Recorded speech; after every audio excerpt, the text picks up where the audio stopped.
इसमें ऐतरेय ब्राह्मण में जो है शासन प्रणाली देखने को मिलती है, जिसमें बताया गया है कि पूर्व में जो शासन करता था उसे सम्राट कहा जाता था, पश्चिम में जो शासन करता था उसे स्वराट कहा जाता था, और जो उत्तर में जो शासन करता था उसे विराट कहा जाता था, जबकि दक्षिण में जो शासन करता था उसे भोज कहा जाता था। ठीक है, और मध्य में जो शासन करता था उसे क्या कहा जाता था, उसे राजा कहा जाता था। अब पूर्व में जो सम्राट शासन करता था उसके शासन को क्या कहा जाता था, उसके क्षेत्र को क्या कहा जाता था, उसके क्षेत्र को साम्राज्य।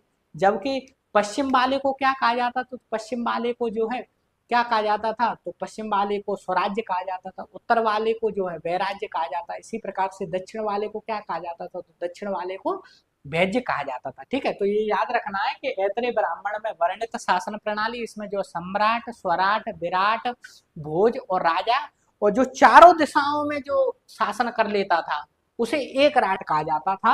और भारत का प्रथम एक राट राजा है वो महापद्म नंद को माना गया है। तो भारत का प्रथम एक राट राजा किसे माना गया है, तो भारत का प्रथम एक राट राजा है वो महापद्म नंद को माना गया है।